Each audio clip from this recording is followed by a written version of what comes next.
Bonjour à tous, on se retrouve aujourd'hui pour un nouveau test d'application.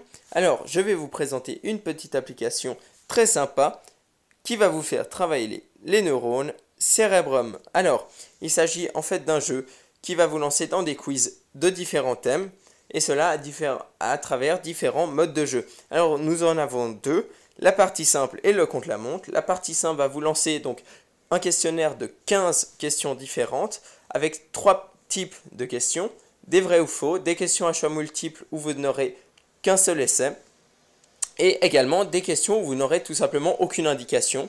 Il faudra donc donner la réponse directement, mais sachez que pour celle-ci, vous aurez donc 3 essais, contrairement aux autres où vous n'en avez qu'un évidemment. Et le contre-la-montre va vous lancer en fait dans 5 minutes de questions, durant lesquelles vous devez donc répondre à un maximum de questions, et cela évidemment en donnant la bonne réponse.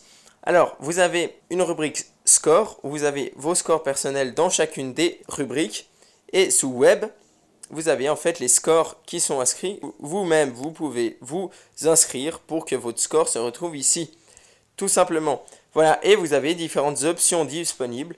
Là, vous réglez vos pseudos. Vous pouvez également secouer pour switcher.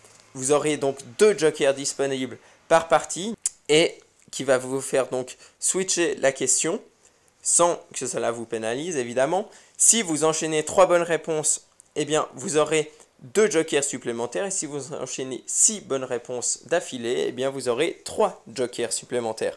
Voilà. Ensuite, vous pouvez effectuer encore différentes choses. Vous pouvez, ce qui est important, soumettre une question pour garnir encore un peu plus la base de données. Vous pouvez voter pour le prochain thème. Vous pouvez également faire un don pour aider le développeur, et vous avez également une rubrique règles des jeux où les quelques règles que je vous ai énoncées sont très bien expliquées ici, et cela évidemment en français. Alors on va tout de suite se lancer dans l'aventure en cliquant sur partie simple. Là vous avez beaucoup de thèmes disponibles et comme vous le voyez il y en aura plus au fil des mises à jour. Alors vous pouvez également choisir aléatoire, donc pour avoir différents thèmes en même temps. Alors on va mettre tout simplement aléatoire. Voilà donc une question pour laquelle il faudra répondre donc sans aucune indication. Sachez qu'il existe parfois des indices illustrés comme ceci. Comme vous le voyez ici, vous avez la possibilité d'écouter la question. Malheureusement, je ne peux pas le faire puisque j'utilise le micro. Vous avez ici donc les jokers, comme ceci, donc la question à switcher.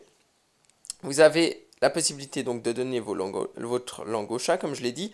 La reconnaissance vocale que je ne peux pas non plus effectuer maintenant, mais sachez que c'est excellent. Moi qui l'utilise très rarement, eh bien c'est ici que je l'utilise le plus, puisque c'est très pratique pour donner la réponse sans écrire à chaque fois.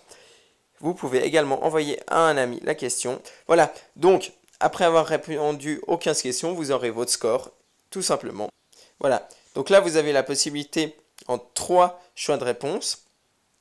A, B ou C, comme vous le voyez, et vous avez une petite indication par rapport à la réponse. Je vais essayer encore de trouver un troisième mode. Voilà, donc ici, la dernière possibilité, c'est un vrai ou faux. Sachez quand même, pour éviter que vous vous moquiez de moi, que je n'ai pas lu les questions que je viens de vous présenter. Voilà. Alors, je pense avoir fait le tour de ce petit jeu que je trouve vraiment très sympa. Avec l'histoire des thèmes, c'est vraiment quelque chose d'intéressant. Je vous souhaite une excellente fin de semaine. Je vous dis à très bientôt pour un nouveau test. Voilà, merci à tous. Salut!